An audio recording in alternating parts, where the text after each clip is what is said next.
Como os decía, me llamo Julián, soy especialista en medicina, la educación física y el deporte. Y bueno, dentro de esa experiencia en medicina deportiva he trabajado mucho en deporte de élite, porque pasa como con los laboratorios que son los que pagan, en el mundo de medicina deportiva los que pagan son los deportes de élite, pero siempre que he podido me he derivado mucho también al mundo del fitness y del mantenimiento en general. Y en mi consulta particular de medicina deportiva, lo que más veo son deportistas cotidianos o gente que viene, como pone ahí también nutrición deportiva, que viene a que le ponga una dieta. Yo digo a la gente que yo no pongo dieta, dice, si pone nutrición, ¿cómo que no pone dietas? Digo, no, yo intento ayudar a la gente a que aprenda a comer. Ni siquiera me atrevo a decir que les voy a enseñar a comer, ¿no? Intento ayudarles a que aprendan, darles más conocimiento para que puedan hacer las cosas un poquito mejor. Y además, yo utilizo mucho esas dos herramientas en las que más he trabajado yo, que es la nutrición y es el ejercicio. Y los utilizo siempre los dos juntos porque conjuntamente ejercen una función que es de esas palabras que cuando te dicen una vez se te queda y te parece muy bonita. Esta me la contaron en la Facultad de Medicina, cuando me explicaron aquello del paracetamol y la codeína, ¿no? Lo de la sinergia, y la palabra es bonita. A mí me pasa que con algunas palabras, a mí ombligo, por ejemplo, es una palabra que me parece muy bonita, pero no tiene ninguna gracia. Pero sinergia tiene la gracia añadida de que significa que 1 más 1 es mayor que 2. Y la sinergia es algo muy claro en el mundo del deporte. Los deportistas lo entienden muy bien, porque el deporte de equipo lo que busca es una sinergia. Por ejemplo, un equipo de baloncesto se dice que es bueno cuando el equipo juega mejor que los 5 jugadores. Parece una frase tonta, pero es una frase con mucho trasfondo.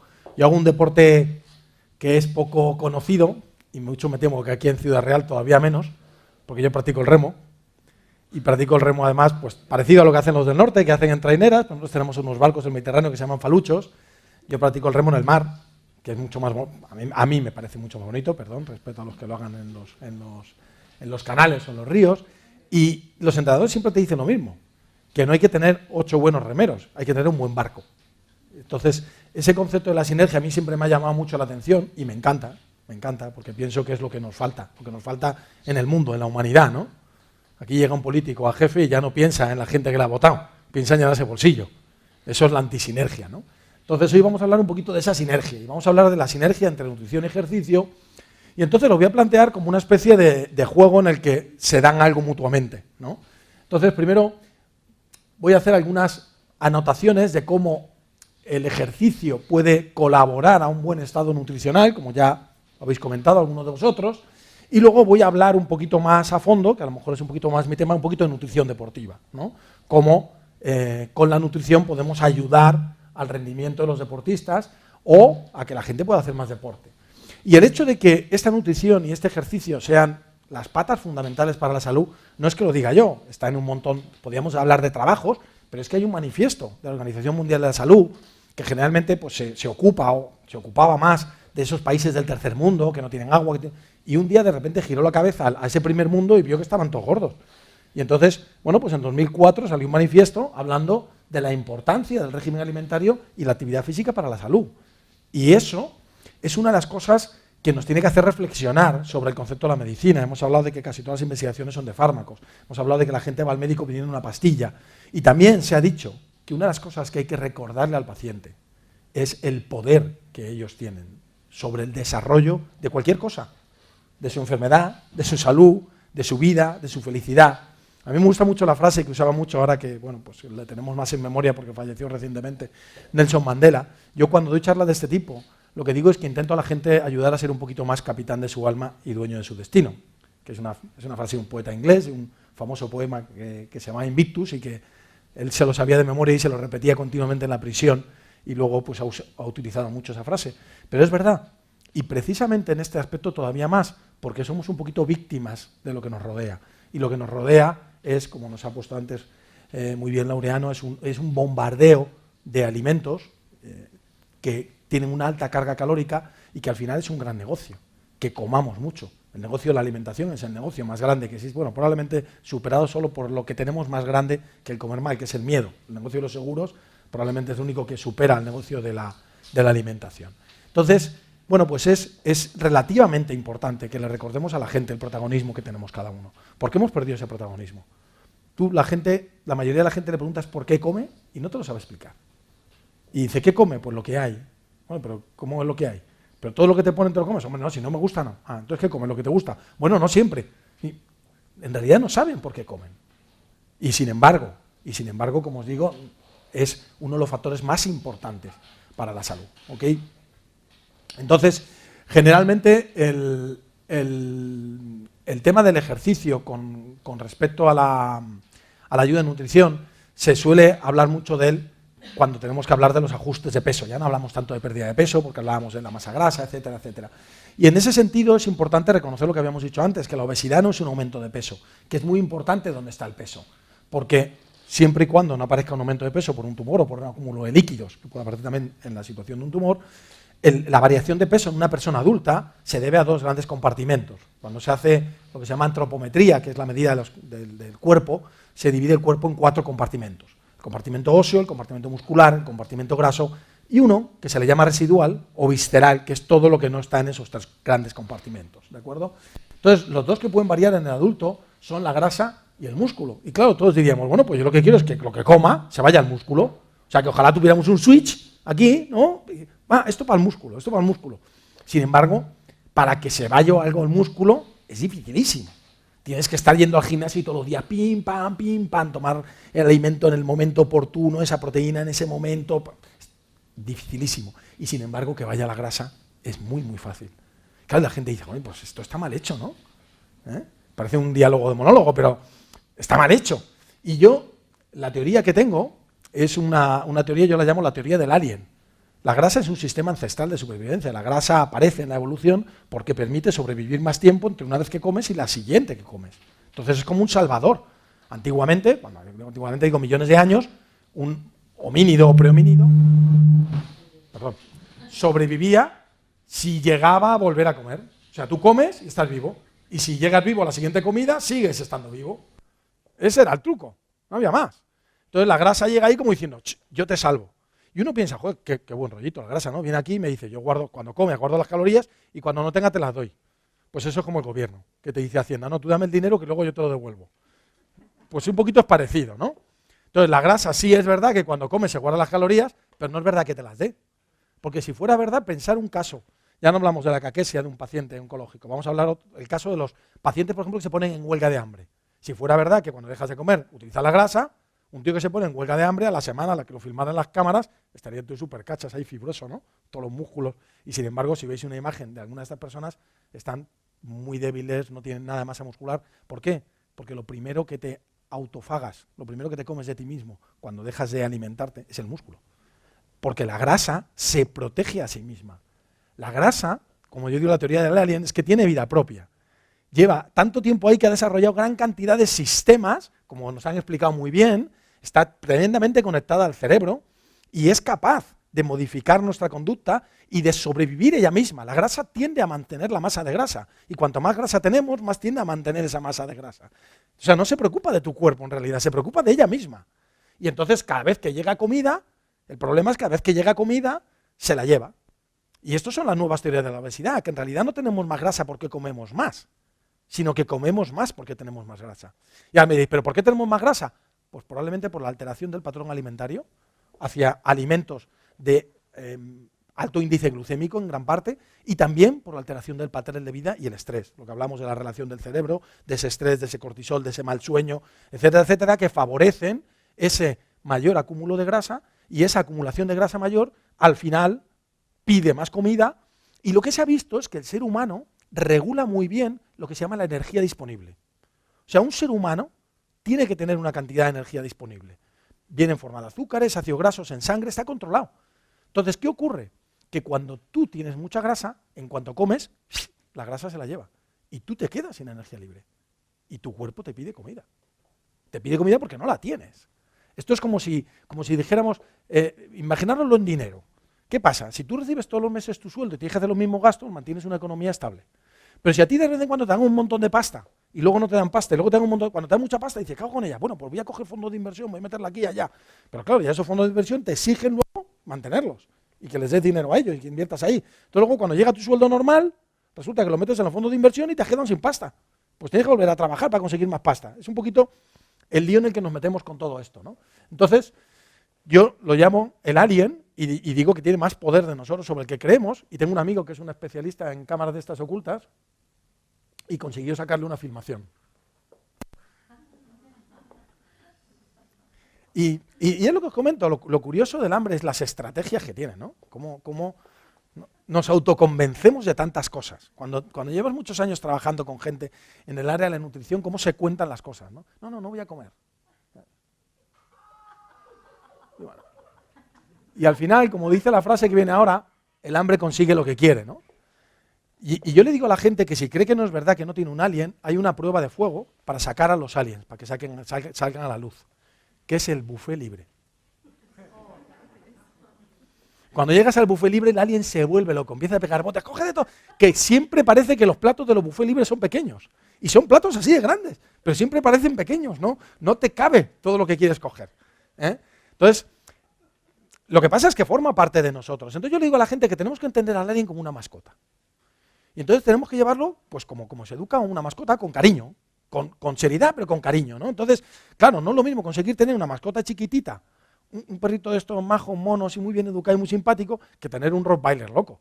Con un Rottweiler loco no puedes salir a la calle, ¿eh? Entonces, claro, cada vez que llegue el S, llega el buffet libre, ¡ey! Quieto. Quieto. Y es difícil, claro que es difícil. Claro que es difícil, porque educar una mascota es difícil. Y no se debe hacer, yo le digo a la gente, cuando yo le cuento a la gente esto, pues hay que encontrar la forma de matar al alien o del fármaco. No hay que matarlo, hay que quererlo, porque es parte de ti. Pero hay que quererlo en el sentido de, te voy a ayudar a que no sufras, porque yo creo que hasta la grasa sufre. Porque cuando es tan grande no hay manera de darla de comer. Entonces, hay que quererse a uno mismo y ayudarse a hacer esos cambios. Y uno de nuestros grandes aliados es el músculo. Porque independientemente de que sea el elemento ejecutor del esfuerzo, que por eso hacemos ejercicio, para promover el músculo, porque se crea un fenómeno de adaptación, y que condiciona la imagen, que vivimos en el siglo de la imagen, y está muy bien poder manejar esa imagen, tiene un papel muy importante en la regulación del metabolismo. Hemos hablado mucho de los índices glucémicos y tal. La mayor parte de los receptores GLUT4 están en el músculo.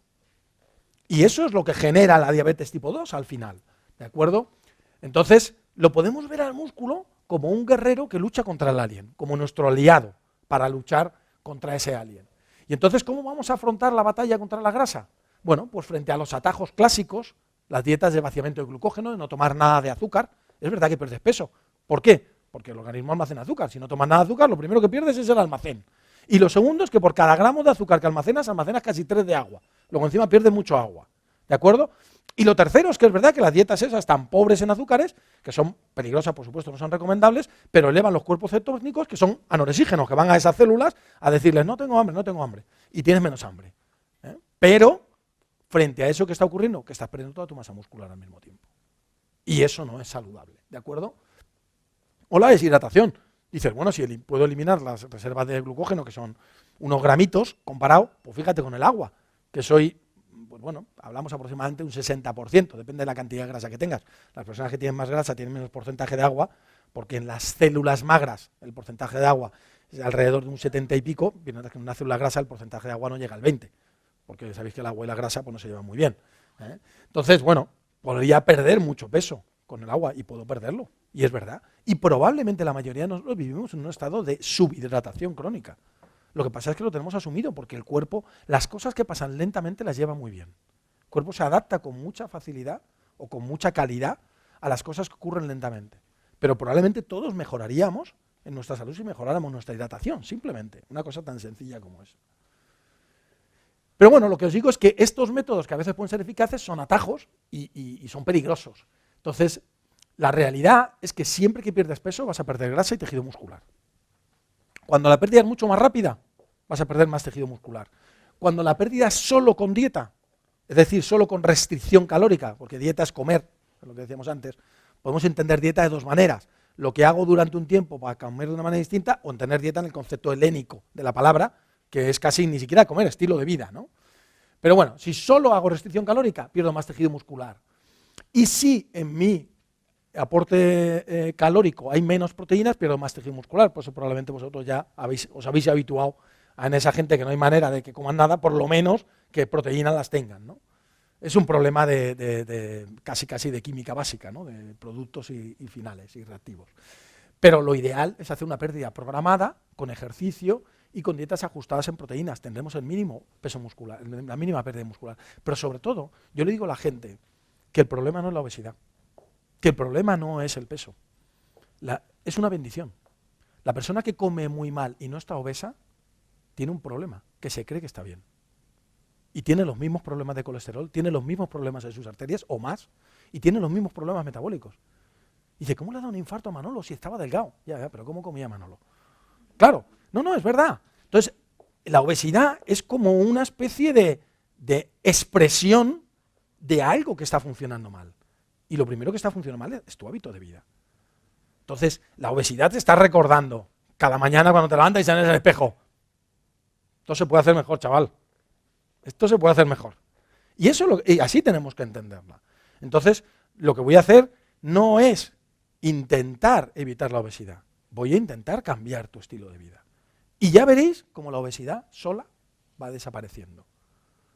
Porque si me centro en la obesidad, si me justifico solo a pensar en fármacos, a pensar en cirugía, y luego, precisamente por eso fracasan los mismos cirujanos que dicen, no, la cirugía funciona muy bien. Si luego el paciente hace cambio de hábitos, bueno, si lo hace sin cirugía también funciona. Claro, es decir, al final, a lo que vamos es a que si no haces eso, todo lo que decíamos, provocas un desajuste y el alien ya encontrará la manera de buscar el cable por otro lado. Es decir, lo que hay que hacer es modificar esos hábitos, ¿de acuerdo? Y en ese sentido, la ciencia lo tiene claro, ¿no? Tiene clarísimo que es acción sinérgica, que si añadimos ejercicio a una restricción dietética, a una restricción calórica, tenemos muchos mejores efectos, y que la proteína tiene mucha importancia para mantener la masa libre de grasa. Por lo tanto, para bajar peso perdiendo grasa y manteniendo masa muscular, una dieta adecuada en proteínas, que aquí hay un gran error. A mí no me gusta, y esto se hace mucho en nutrición y dietética, calcular gramos de proteína por kilo de peso al día. Porque yo me puedo tomar 80 gramos de proteína en el desayuno y no valen de nada. No me están cubriendo mis necesidades proteicas, porque mi organismo no es capaz de asimilar en una comida, probablemente en una persona normal, más allá de 25 gramos de proteína. Luego esos 80, probablemente estoy condicionando que la mayoría de ellos también se transformen en grasa. Y por supuesto que el hígado los utilice de manera energética, no de manera anabólica, ¿de acuerdo? Entonces yo creo que es mucho más importante, por eso pongo dieta adecuada en proteínas, adecuada en cantidad y adecuada en los tiempos.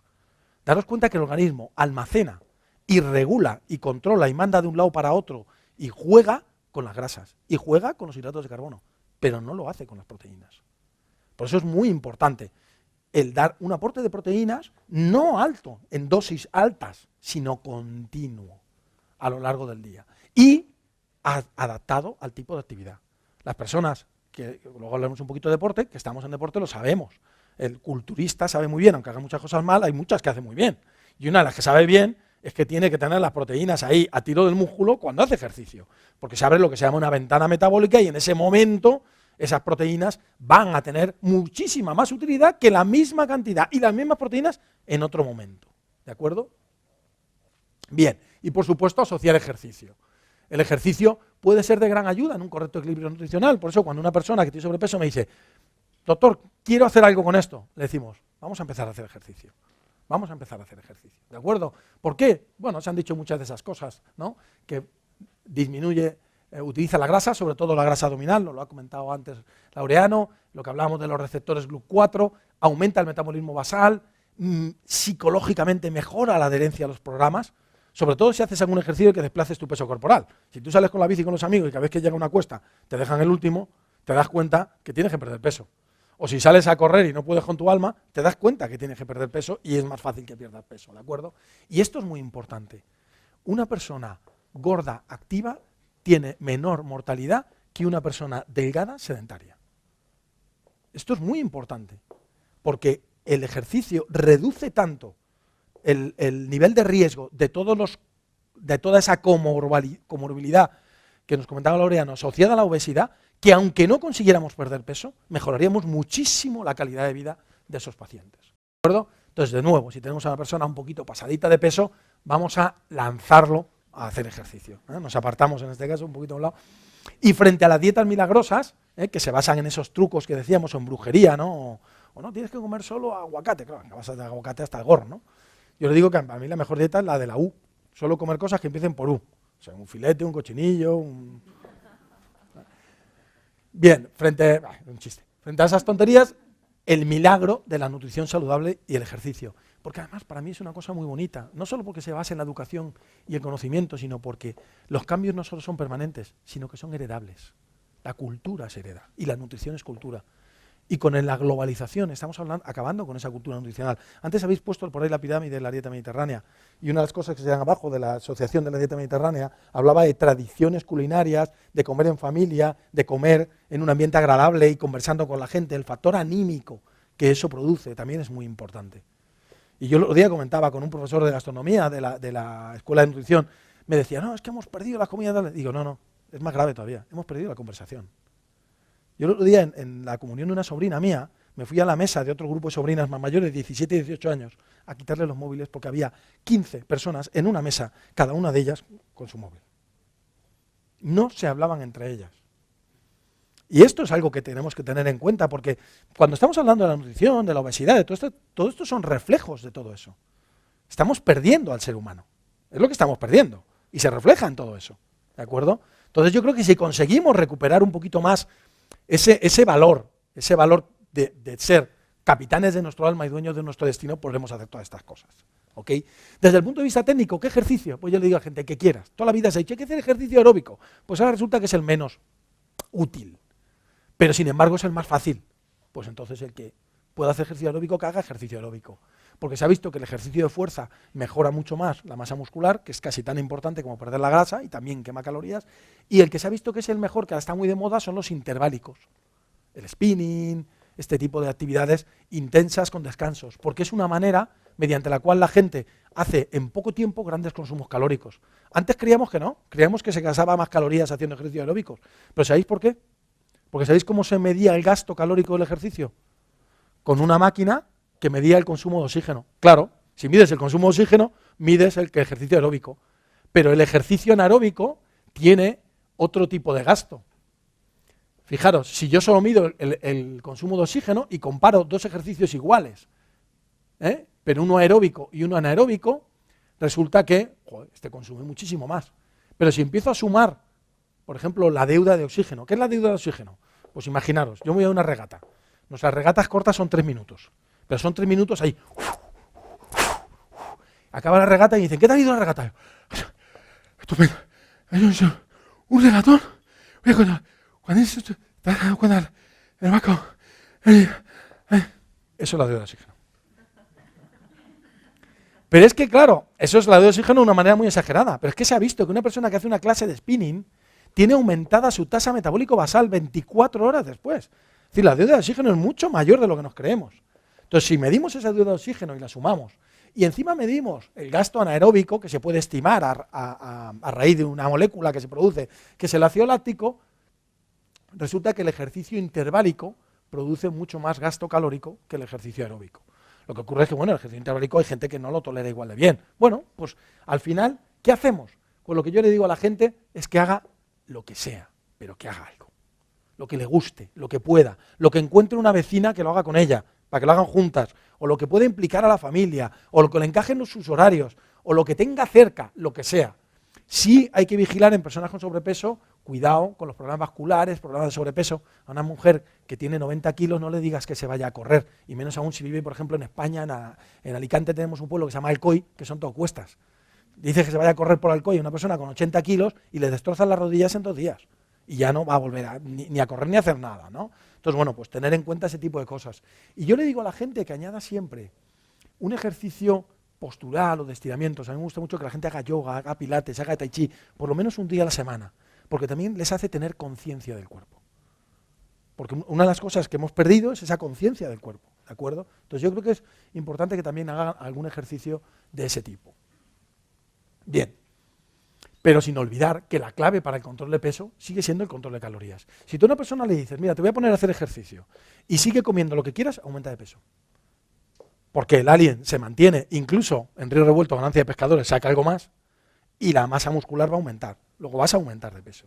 La única manera es controlando las calorías. ¿Que el ejercicio te va a ayudar porque gasta parte de esas calorías? Sin duda. Si tú mantienes la misma dieta y introduces una actividad física en la que estás consumiendo esas 500 calorías, hay que darle muy duro al spinning, pero bueno, pongamos que lo haces.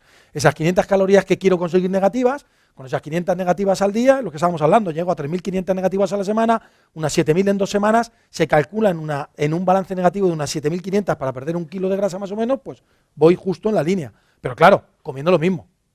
Pero casi toda la gente que empieza a hacer ejercicio dice, no, es que yo hago deporte. Llega al bar y dice, pónmelo de 3. ¿Cómo que lo de 3? Es que yo hago deporte.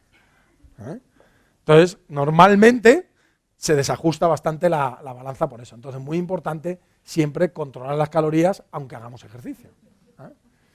Bien, y ahora nos vamos al otro lado. Hemos visto que el ejercicio nos puede ayudar a un buen balance nutricional.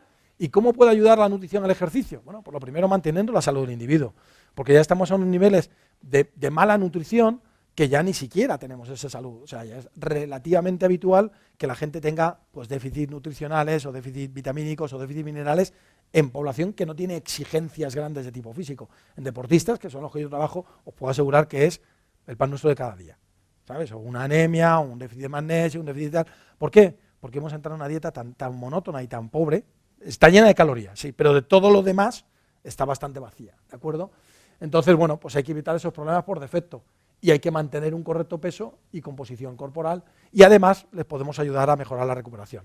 Pongo esta diapositiva porque yo fui durante 4 años el médico del estudiante de baloncesto y cuando acabé esa etapa de mi vida cambió mi titulación. Yo era el doctor Álvarez y cuando acabé esa etapa de mi vida empecé a ser llamado el doctor Batido.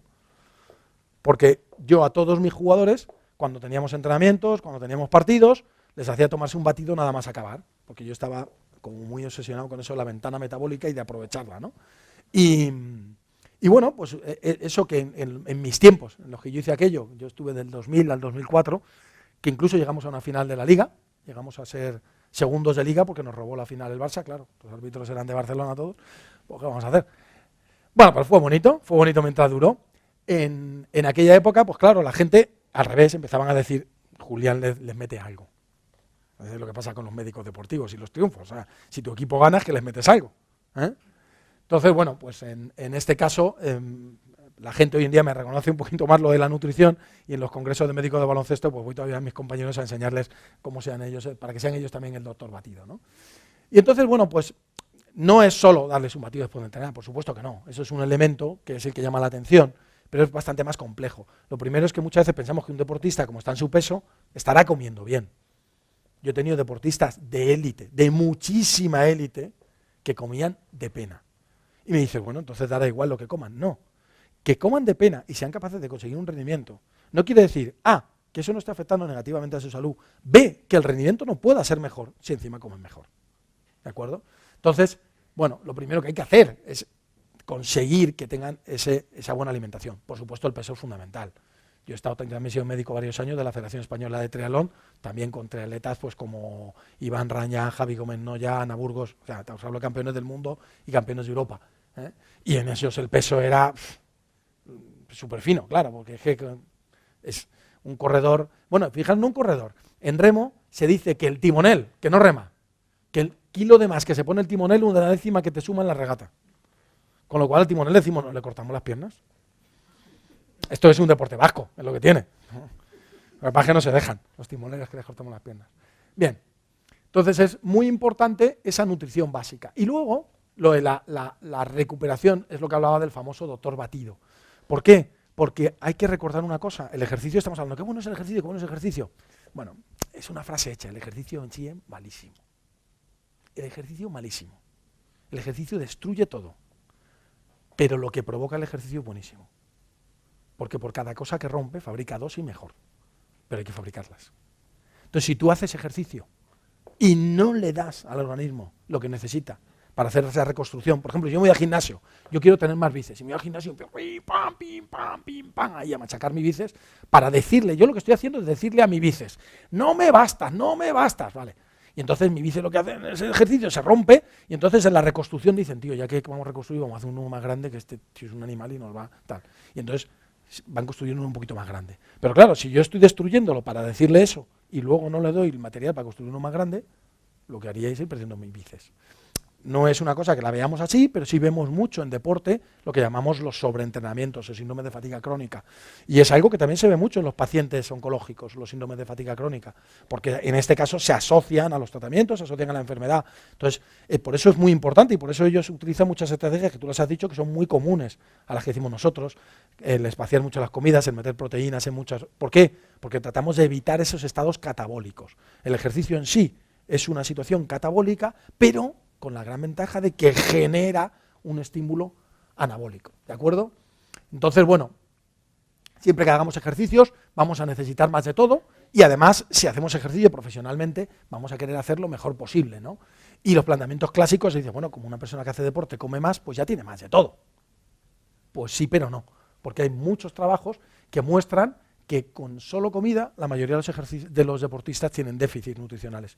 Cuando hicimos esta misma jornada en Barcelona, invité a la doctora, a Vicky Pons. Victoria Pons es la doctora encargada de nutrición del CAR de Sant Cugat. Y bueno, pues sin nombres y tal, pero nos empezó a sacar análisis que ellos hacen nutricionales muy detallados de las dietas de todos los deportistas y me decían, es que todos caen por algún lado. El que no le falta el hierro le falta la B12, el que no le falta la B12 le falta magnesio, al que no le falta tal le falta proteína, al que no le falta esto le falta lo otro. Entonces, hoy en día no es tan fácil tener una dieta equilibrada, sobre todo si haces ejercicio, ¿no? Y en el fondo lo que buscamos es rendimiento, buscamos conseguir victorias, y sobre todo buscamos no tener problemas cuando hacemos ejercicio, no tener que retirarnos de una prueba o no tener que abandonar. ¿De acuerdo? Y yo a la gente le pregunto, sobre todo a mis estudiantes de educación física, les pregunto siempre dónde está la diferencia entre estos dos tipos. No sé si saben quiénes son. Este es Usain Bolt, récord mundial de 100 y 200 metros, y este es Tyson Gay, que independientemente de que, bueno, que tuviera mala suerte con el sorteo de apellidos, este hombre fue el principal contrincante de Usain Bolt en una carrera mítica, que fue en el Campeonato del Mundo en Alemania, y donde él batió el récord del mundo. Y él fue segundo, hizo la mejor marca de su historia. Pero fue segundo, ¿de acuerdo? Y yo cuando digo dónde está la diferencia, me dicen mis estudiantes, que son muy listos, que Usain Bolt cruzó primero la línea de meta. Digo, sí, sois listos. Digo, ¿pero qué más? Entonces a veces les pongo la carrera, no la voy a poner porque es un poquito larga, pero bueno, les pongo la carrera porque cuando sale esa carrera del récord del mundo, al final vemos a toda la prensa y todas las cámaras, este tío, no sé si os acordáis, con esa postura ahí al lado del récord y tal, y fue el hombre de moda. Le hicieron 1000 entrevistas, le adoptó un guepardo que lo llamó Usain y tal y cual, y estuvo todo el rato en la tele. Y mientras estaba él todo el rato en la tele, ¿sabéis dónde estaba este? Entrenando. Y se vieron un año más tarde, en la Golden League, en Estocolmo. Tyson Gay entró primero y mirar Usain Bolt. Pero sobre todo mirar esta carita y esta carita. Y aquí está batiendo el récord del mundo y es el primero. Luego, ¿cuál es el mayor determinante del rendimiento de un deportista en la competición? Porque este chaval hace lo que hace, que a todos nos sigue pareciendo increíble. Independientemente de que si no se habéis dado cuenta de que cada vez que sale una lesión sale con menos peso. O más fino, como dicen los deportistas entre ellos. Este es de la última. Fijaros que ya solo falta que le dibujen ahí los nombres de los músculos, que se los tatúen encima. ¿Por qué? Por el rendimiento en el entrenamiento. ¿Por qué Nadal es tan buen jugador? Porque le ves entrenar y da miedo. Bueno, alguna me ha dicho que precisamente no le da miedo esta foto, pero bueno. Me entendéis lo que quiero decir, ¿no? Por cómo entrenan. Entonces lo importante del ejercicio es el entrenamiento. Pero esto lo estoy diciendo, bueno, pero yo no soy Nadal, es igual.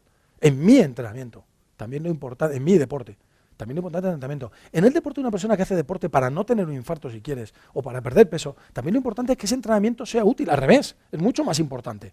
Porque estamos hablando a lo mejor de 5 entrenamientos a la semana o de 3. Si no los hacemos bien, no vamos a ningún lado. Entonces, es muy importante. ¿La competición es importante? Claro que es importante, pero el entrenamiento es mucho más importante, porque el entrenamiento es el que genera adaptaciones. Yo no entreno porque sí, yo no le digo a la gente, haz ejercicio porque venda yo zapatillas. Yo le digo, haz ejercicio porque haciendo ejercicio modifico su cuerpo, y como decía Laureano, incluso con la nutrición y ejercicio modifico sus genes, la nutrigenómica o la genómica en general. El ejercicio modifica la expresión de muchos genes. Y esa modificación es la que yo busco. Eso se llama adaptación y se consigue no haciendo un ejercicio, se consigue haciendo ejercicio de manera continua. Eso es lo que genera que mi cuerpo interprete que la situación es nueva y saque una nueva versión de mí mismo. Y eso es lo que yo le recuerdo a la gente. Yo no soy yo, tú no eres Laureano, Tú no eres Manuel. Tú eres una versión de Manuel. Tú eres una versión de Laureano. Y yo soy una versión de Julián. Y estoy trabajando en la siguiente versión de Julián. Y los tíos estos que hacen cuentas con eso de los genes dicen que aproximadamente una persona normal renueva aproximadamente el 98% de su cuerpo en 2 años. O sea que dentro de 2 años, si yo ahora soy Julián 5.3, dentro de 2 años tendremos la versión 5.4 de Julián. Pensemos en eso. Yo puedo empezar a trabajar ahora mismo en la versión 5.4 de Julián. ¿Y cómo dirijo yo la versión? ¿Por qué? Oye, si todas mis versiones son iguales, porque siempre hacen lo mismo. Claro, pero yo puedo redirigir esas versiones. Y las redirijo con mi estilo de vida y con mi alimentación. Y al redirigir esas versiones, consigo cambios porque cada vez que estoy viendo cada día. Por eso en esa destrucción y construcción a veces salen errores que se llaman tumores. Eso es un borrón que aparece ahí, que de repente en esa destrucción y construcción sale algo mal. Pero eso ocurre porque nos estamos destruyendo y construyendo continuamente. ¿De acuerdo? Entonces trabajemos en eso. Y el ejercicio es la mejor herramienta. Os digo lo del entrenamiento porque, como decía, se entrena a algún nivel, quiere decir que un deportista de élite, Santiago Sanz, es uno de los mejores maratonianos del mundo en silla de ruedas, es deportista profesional, vive de lo que gana ganando maratones en silla de ruedas y de sus sponsors, ¿de acuerdo? Es un tío espectacular. Es tetrapléjico, va a decir, no, está moviendo los brazos, ya, pero porque le queda musculatura de los hombros, pero técnicamente es tetrapléjico. Él tiene una enfermedad de Charcot, que es una de estas neuromusculares en la que va perdiendo de distal a proximal, pero que se detiene en la adolescencia. Y él ha perdido totalmente toda la musculatura de las piernas y el 90% de la musculatura de los brazos. Su bíceps es un bultito que sale aquí. ¿De acuerdo? Bueno, pues este chico es licenciado en Educación Física. Ha hecho una carrera. Y se va por ahí, porque yo le estoy dirigiendo la tesis sobre entrenamiento en altura, porque es una de mis especialidades, estuve 6 años en Sierra Nevada, y se va por ahí a entrenar en altura él solo. Se coge su silla de correr, que es esta, la de andar, sus maletas, sus tal, y se va a Perú a un hospedaje. Por supuesto no creéis que se va ni en taxi, nada, se va en autobuses y en lo que pueda, porque no tiene dinero para hacer eso. Y se va. Y a mí lo que me apasiona de este chaval, no es solo eso, sino que mucha gente le ve y dice, ¡ay, qué pena! Y te mira a ti y dice, no, a mí me das pena tú, yo estoy mucho más sano que tú. Yo soy mucho más capitán de mi alma y dueño de mi destino que tú. Y es verdad. Y es un tío feliz, está casado, tiene 2 niñas, es un tío encantador, es una bellísima persona y él todo esto lo consigue a través del ejercicio. Y como sabe lo importante que es eso, pues un día va a entrenar, qué bonito, mira, estoy en una pista chula con el uniforme de España, no sé qué, pero otro día está entrenando así y está entrenando igual. Y como yo le digo a la gente, yo por ejemplo tengo el hábito de hacer ejercicio cuando me levanto por la mañana todos los días, porque creo, y no tengo tiempo para hablar de eso, pero en principio supone una activación diferente al resto de ejercicios. Activa todo tu cuerpo y además haces que ya crees, lo que decía, esa tasa metabólica aumentada, que no solo es que gaste más calorías, sino que ya partes de un consumo de oxígeno más alto y cualquier exigencia que tengas a lo largo del día va a ser más fácil. Bueno, pues yo hay días que me cuesta levantarme. Hay días que dices, me voy a levantar ahora yo a hacer ejercicio. Y yo pienso en que estoy aquí. Y digo, si yo se lo quiero contar a la gente que es tan importante, tengo que hacerlo. Y lo hago. Lo hago porque creo que haciéndolo me lo demuestro a mí mismo y se lo demuestro a la gente. ¿De acuerdo? Yo hay veces que cuando llego a algunos sitios de esto y doy charlas y tal y no sé qué y no sé cuántos y no sé quintos y digo que tengo 50 años, hay gente que me dice que no es verdad. Digo, bueno, pues yo espero estar mucho mejor cuando tenga 60. Espero que dentro de 10 años me dejéis volver por aquí, intentaré dar la charla de estas y veremos si es verdad. Entonces, es muy importante tener ese concepto de que es un trabajo de todos los días. Nuestra vida es un trabajo de todos los días. Nuestra salud es un trabajo de todos los días. Y en ese trabajo, cuando lo hacemos en forma de ejercicio, en realidad la mejora no se produce cuando hacemos el ejercicio, se produce después, se produce en la recuperación.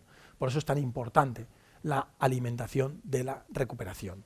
La alimentación y el descanso, por supuesto habíamos hablado de la importancia del descanso, ¿de acuerdo? Y no es solo rellenar el combustible que he gastado, por eso decía que no es solo gasolina. Si miramos un poquito más, antiguamente cuando se echaba gasolina en la Fórmula 1, estaban todos los mecánicos alrededor. O si os vais a un París-Dakar por la noche, es una locura, una auténtica locura. ¿De acuerdo? Y eso ha creado una nueva cultura, que es lo que se llama nutrient timing, la importancia de cuándo tomes los nutrientes, porque hay un ambiente hormonal variable, y eso es muy importante, que se modula normalmente por lo que llaman los estudiosos de la cronobiología, los Zeitbergers, que son los marcadores de esa cronobiología, que son fundamentalmente la luz solar, a través de la melatonina, pero también nuestras horas de descanso, nuestras comidas y el ejercicio. Y hay una serie de señales celulares que empezamos a descubrir. Esto, bueno, pues es un trabajo relativamente antiguo, pero es muy bonito porque es una rata mutante, es como las tortugas ninja, pero en rata, que corría más que las demás, que aguantaba más que las demás. ¿Y qué le pasaba a esta rata? Bueno, esto es una tinción de PAS, que es una tinción que se hace en el hígado para ver glucógeno, tenía mucho más glucógeno, que tenía mucho más de una proteína que se llama PGC1-alfa. ¿Y qué es PGC1-alfa? Es una de esas señales celulares. Es una señal celular que cuando tú haces ejercicio se produce PGC1-alfa y estimula los depósitos de glucógeno y la síntesis de todas las enzimas implicadas en el metabolismo de la glucosa. Luego, esas ratas eran más capaces de producir energía. Tenían un motor de más centímetros cúbicos, pero conocemos muchas más. Los factores, los insulin-like, los factores de la hormona de crecimiento y todo lo que rueda alrededor de las AMPK, de los AMP cíclicos, relacionados con todas las vías metabólicas de cambio con el ejercicio, de producción de proteína, de mejora de la producción de glucógeno, etcétera, etcétera, etcétera. Esto hoy en día estamos empezando a entenderlo, pero bueno, en general, a través de todos esos sistemas, lo que vemos es que al final el ejercicio produce un anabolismo. Entonces tenemos que entender que durante el ejercicio se produce un catabolismo, pero el ejercicio luego estimula ese anabolismo. Pero tenemos que distinguir básicamente dos cosas. Si hemos hecho un ejercicio de fuerza o un ejercicio de resistencia. ¿Por qué? Porque el principal estímulo de un ejercicio de fuerza es destrucción de músculo. Y el principal estímulo de un ejercicio de resistencia es gasto de combustible o utilización de combustible. Y generalmente adaptan más a ese nivel. Cuando yo he acabado un ejercicio de resistencia, le tengo que dar el material para que recupere eso, para que adapte eso. Luego le tengo que dar básicamente hidratos de carbono para recuperar el glucógeno. Cuando yo he hecho un ejercicio de fuerza, le tengo que dar básicamente proteínas para que recupere el músculo. Pero además lo tengo que hacer lo antes posible. La gente dice, no, me han dicho que la ventana metabólica, tú has dicho que está un día, y me han dicho que una hora. Ya, pero imaginároslo como esto. Cuando yo hago ejercicio, la ventana metabólica se abre. En el momento en que paro, se empieza a cerrar. Pero a esta velocidad. Porque lo primero que cambia es la distribución del flujo sanguíneo. En el momento en que yo paro de hacer ejercicio, mi frecuencia cardíaca baja, mi redistribución del flujo se vuelve a la situación normal y ya no tengo tanta facilidad para llegar al músculo con esos nutrientes. Luego, el momento óptimo para la nutrición en el ejercicio es nada más acabar.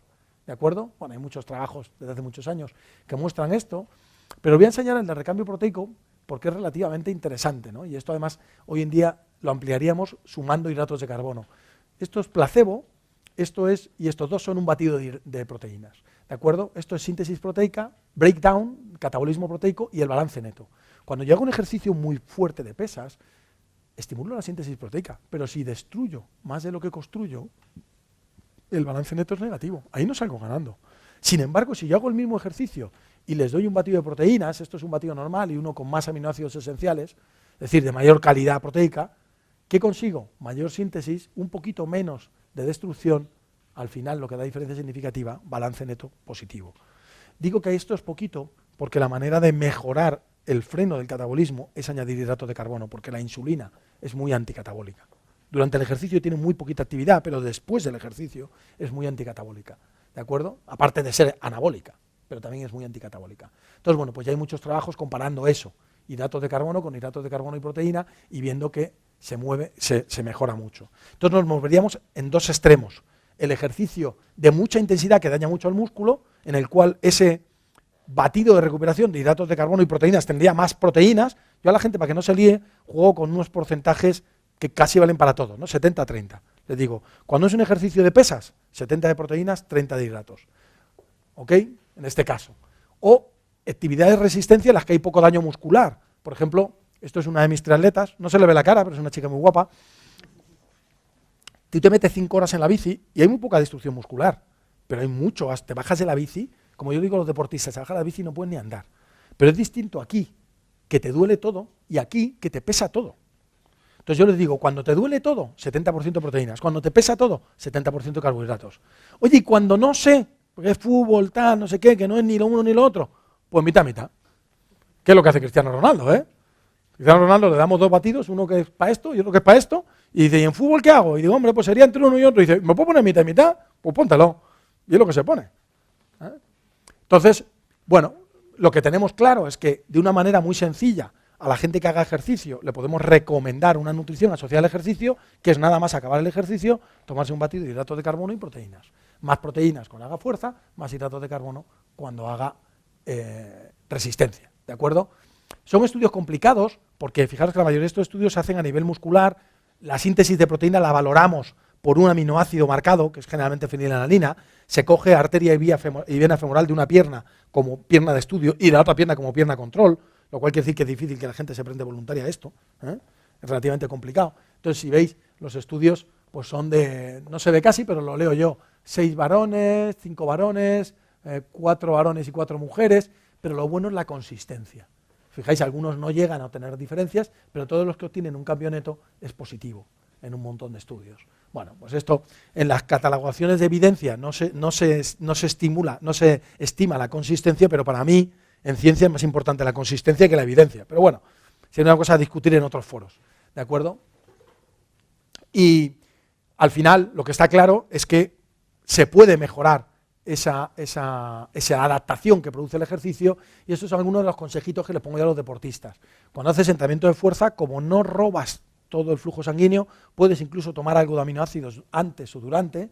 Siempre que hagas ejercicio tienes que poner mucha atención a la rehidratación y le puedes añadir vitaminas, antioxidantes, hidratos de carbono y por supuesto sales a esas bebidas, y después del ejercicio el famoso batido del doctor Batido. Y para eso utilizamos los suplementos, simplemente para hacer eso de una manera sencilla y práctica, igual que os pasa a vosotros, ¿no? Cuando un enfermo de cáncer no come ya nada, pues si consigues que se tome un batido al día. Yo, por ejemplo, mi madre era artrítica reumatoide, falleció hace un par de años, pero en su época más tardía ya también tenía muchos problemas de cándidas, también tomaba metrotexate, etcétera, etcétera, y una de las cosas que yo conseguí para mantenerla un poco es conseguir que tomara batidos. Le decía, oye, ¿por qué no te meriendas un batito de chocolate? Y yo sí lo iba metiendo así, y le metía entre comida y comida, le dejaba que comiera lo que gustaba, y entre lo que ella comía lo que gustaba, le metía de vez en cuando un batidito, ¿de acuerdo? Hay que tener en cuenta que un suplemento lo utilizamos para mejorar, pero sigue siendo comida. Es comida en otro formato, en un formato al que a lo mejor no estamos tan habituados, pero probablemente si tú te vas a una persona de la edad media y le enseñas una hamburguesa, le parecería una cosa muy rara, y ahora sin embargo nos parece comida, ¿de acuerdo? O un palito de cangrejo, le enseñas un palito de cangrejo a alguien del siglo XVIII y piensa que eso es un arma o algo así, ¿no? Sin embargo hoy lo consideramos comida. Dios sabe lo que tiene un palito de cangrejo menos cangrejo, pero bueno. La cuestión es que los suplementos o los complementos nutricionales son alimentos y ni son mágicos ni son medicinas, que esos son los problemas que a veces tiene a nivel de cultura popular, ¿no? Que intente sustituir a las medicinas pero sin embargo se llevan muy bien, si pueden trabajar también en sinergia. Y las premisas fundamentales, evidentemente, si es un alimento no puede hacer daño, lo que pasa es que en el mundo deportivo los contaminan a veces sin querer, se les cae un poquito de anabolizante dentro y cosas así, con lo cual también suelen ser doping, y sobre todo que sea rentable, que eso sí es verdad, que hay muchos que no hacen daño, que no están contaminados, pero que la gente se deja un dineral en suplementos, como tú decías, que luego no van a ningún lado, ¿no? Entonces yo digo, invierte en el gimnasio, eso te lo gastas en la cuota de gimnasio, o en suplementos que de verdad te den algo, ¿no? La realidad es que todos los deportistas consumen suplementos y no saben exactamente por qué. La mayoría de ellos se los toman como buscando la poción mágica, ¿no? Están esperando que pase algo como esto.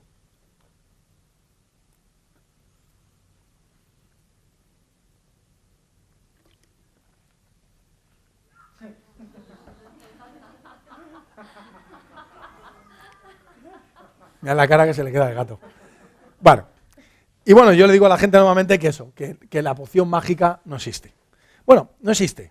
Sabéis que hay un druida galo, precisamente galo, es curioso, que inventó el doping sea francés. Un druida galo que le da esto a Asterix y encima tiene el descaro de irse a los Juegos Olímpicos. Pero bueno, dejando al margen esto del origen francés del dopaje, lo que sí existe es la magia de la ciencia, ¿no? Y bueno, pues laboratorios donde se investiga esta nutrición deportiva, gran cantidad de científicos, es Luis Narro, que es un premio Nobel, y es una persona que cuando te empieza a hablar con sus 70 años, lo primero que te dice, yo he corrido 13 maratones, y empecé a correr a los 60. Y claro, y es lo primero que dices, joder, macho, si un tío que sabe tanto dice esto, debe ser bueno, ¿no? Lo que pasa es que, bueno, ahora estamos pasando al triatlón, pues ya le he dicho, Luege, tanta carrera te va a destrozar la rodilla, y dice, no, si ya me duele aquí. Bueno. Y otros, bueno, pues que nunca tendremos el premio Nobel, pero que desde que teníamos pelo estamos ahí con los deportistas, y hombre, pues algunos de ellos los he tenido chavales y luego han llegado a jugar en la NBA, ¿no? Y a otros, bueno, pues están ahí haciéndolo bastante bien de momento. Bien, al final son herramientas, y son útiles. En algunos casos, en el deporte, hay un efecto ergogénico clarísimo, pero sobre todo nos ayudan a controlar lo que estamos haciendo en una situación en la que normalmente nuestra nutrición está muy poco controlada. Me ayudan a mí, sobre todo con los deportistas, a definir qué, cuánto, cómo y para qué les doy las cosas, ¿de acuerdo? Porque los puedo administrar cuando y como yo quiera, y bueno, por eso tenía yo siempre a estos, cuando acababan el partido, antes de irse a la ducha, el batidito. Me acuerdo que me decía Pepu, dice, no, aquí lo primero cuando acabemos del partido o de un entreno es mi charla. Digo, no, si yo no quiero hablar, aunque parezca mentira. Yo solo quiero que se tomen esto. Y entonces, bueno, pues llegamos a un acuerdo, que ahora lo veréis en una foto, bueno, esto es lo que os he dicho, cuanto más intenso el ejercicio, más proteína, cuanto más largo, más hidrato de carbono, por decirlo de alguna manera. Utilizamos mucho la proteína de soja porque es muy digerible, tiene teóricamente un valor biológico muy similar a las otras gracias a la alta digestibilidad que tiene. Y además pasa otra cosa, la proteína de suero, que le gusta mucho a los culturistas, tiene un problema y es que se absorbe tan rápido que no se puede incorporar anabólicamente y se ha visto que más del 60% es utilizada como energía por parte del hígado. Entonces nos interesa proteína anabólica. Entonces nos pasa como con los hidratos de carbono, que no nos interesa un pico muy grande, sino un pequeño pico en ese momento, pero sobre todo mantener niveles de aminoácidos, sobre todo de determinados aminoácidos. Parece que la leucina es el más importante, porque es el que arranca la cadena de la síntesis proteica, pero niveles de aminoácidos relativamente altos, durante un tiempo. Esta era la imagen de un vestuario mío. Bueno, esto en realidad era el vestuario del Real Madrid, cuando les eliminamos de los playoffs aquel año, y bueno, los botes me los daban, pero cada uno de estos botes, no se ve aquí, no sé si... No hay una foto más cerca, cada uno tiene un numerito del jugador, y cada jugador, nada más acaba el partido, tenía su bote, y Pepu les daba la charla, y antes de irse a la ducha se tenían que haber bebido el bote. Hay muchas cosas que tienen ya un montón digamos, de trabajos detrás, incluso con alcalinizantes dirigí yo una tesis muy bonita en la Universidad de Granada, y supongo que, como decíamos, se irán produciendo más, pero lo interesante, como os decía hoy al principio, lo interesante es que nos demos cuenta que la nutrición es un arma importante para mejorar la salud, para mejorar el rendimiento en el caso del deporte y para evitar problemas. Y pongo esto lo último, porque vivimos en un país, ya estamos andando en invierno, pero en un país que hace mucho calor en verano y nos hidratamos muy mal. Yo todavía de vez en cuando, por no perder el ritmillo, intento hacer en verano algunos, por lo menos 15 días en un centro de salud y tal, para rodarme un poco, y cuando hago urgencias, hago generalmente urgencias, me llegan deshidrataciones en Alicante, donde yo vivo, bueno, lo suelo hacer en Campello, todos los días llega alguna deshidratación, sobre todo de personas mayores. Entonces es muy importante que recordemos a la gente la importancia de hidratarse. Y es muy difícil establecer lo que es una buena hidratación. Yo le digo a la gente, estás bien hidratado cuando estás harto de ir al baño. Cuando estás harto, yo me acuerdo cuando yo fui a Perú, aproveché para visitar Cuzco, y cuando llegué a Cuzco, que está a 3.500, me parece, 3.600, muy alto, me dijo el guía de allí, doctor, tenemos aquí unas pastillas, tiene que tomarse eso. Digo, no se preocupe, si yo soy un experto en entrenamiento en altura, yo sé lo que tengo que hacer. ¿Tiene usted otra pastilla? Digo, no, agua. ¿Cómo que agua? Sí, agua. Para adaptarte a la altura lo que tienes que hacer es beber mucho agua, porque el organismo responde a la altura perdiendo agua. Entonces lo que tienes que hacer es beber agua. Entonces el agua es algo que nunca está de más. A mí me da mucha rabia que hay gente que ha definido las intoxicaciones hídricas, a las hiponatremias, las llaman intoxicaciones hídricas. Hombre, sí, si te bebes 40 litros de agua de golpe, como le pasó a una mujer en un concurso, incluso se murió, pero es que eso no es normal, ¿de acuerdo? Y cuando hacen ejercicio que pierden muchas sales, lo que pasa es que no hay que quitarles el agua, hay que darles agua con sales, y así de sencillo, ¿de acuerdo? Hay una mesa redonda, a los que están en el mundo del deporte, muy bonita, que está publicada en el Colegio Americano, porque hace una revisión, pues, de todos estos dichos, ¿no? De cuándo hay que tomar, de cómo puedo controlar la hidratación, y bueno, pues todo, como estará muy de moda los niveles de evidencia, pues todo con sus niveles de evidencia y con sus citas. Entonces, si os metéis en la página web del Colegio Americano de Medicina Deportiva, que es esta, www.americancollegesportmedicine.org, buscáis en documentos y ahí sale la round table esta de hidratación, que está bastante completita, digamos actualizada hace unos 3 o 4 años. Y al final, de lo que se trata es de lo que decíamos al principio, como tú decías, como la película de vaquero, volvemos al principio. Se trata de aprovechar la sinergia, en cuanto a que el ejercicio es una parte indispensable en los ajustes de peso y la nutrición también es una parte indispensable en poder hacer un buen ejercicio, en tolerar ese ejercicio, y al final es una sinergia hacia la salud. Y bueno, os he puesto aquí 2 gráficas, que son 2 gráficas curiosas que relacionan la mortalidad de cualquier causa, el ACM, este es All Cause Mortality, con el índice de masa corporal, mostrando claramente que las personas obesas tienen el doble de riesgo de morirse que las personas que están en su peso. Fijaros que lo más bajo no es los más delgados, sino los que están en la parte alta del grupo bueno, probablemente porque tienen más masa muscular. Pero fijaros esta otra, que relaciona el nivel de fitness, que los americanos lo miden midiendo consumo de oxígeno, pero bueno, es una manera, el nivel de fitness, los sedentarios, los que se tienen de muy bajo nivel de fitness, comparados con los de alto nivel de fitness, tienen casi 5 veces más riesgo de morirse. Entonces, si juntamos las dos gráficas, conseguimos ese efecto sinérgico y bueno, pues yo a la gente le recomiendo que además haga un deporte y que compita, porque eso te estimula a seguir haciéndolo. Y bueno, pongo una foto, este es el último campeonato de España de remo, este es mi barco, ese soy yo, este es mi barco otra vez, calentando antes de una prueba, y este señor que está aquí detrás de mí, que bueno, que también estaba remando aquí de esta regata, que esta la ganamos, esta es la nuestra en Campello, esto es nuestro mar, aquí es donde entrenamos, y esto después de esta regata, que estamos celebrando que hemos ganado, este compañero que está aquí detrás es también médico de familia, se llama Vicente Giner, y yo tengo 50, pero Vicente tiene 63 años, y está compitiendo en remo, ¿de acuerdo? Entonces, lo que os quiero decir es que al final esto es una apuesta de cada uno, es una apuesta de cada uno, y es una apuesta de cada uno, no solo de cada uno de nosotros, que por supuesto lo es, sino de cada uno de nuestros pacientes. Por eso yo acabaría diciéndoos que cuando os venga un paciente de esta situación, que generalmente tiene muy poco conocimiento de por qué le pasa eso, pues que le recordéis que esto no es una dieta equilibrada, que lo llevéis probablemente a la dieta mediterránea, que claro que la recomienda Strupp, porque él es el que, bueno, el primer Predimed, porque ahora ya no está en el grupo, se ha salido. Ha habido muchas moviditas ahí, pero bueno, la dieta mediterránea es muy buena, que lo llevéis a una dieta saludable, y si este es su estilo de vida, pues también le digáis que puede cambiar un poquito el estilo de vida, que intente hacer un poquito de ejercicio, y yo os aseguro que si conseguís esos cambios, en no demasiado tiempo, tanto él como el resto de su familia os lo van a agradecer. Eso era todo lo que quería contaros. Muchas gracias.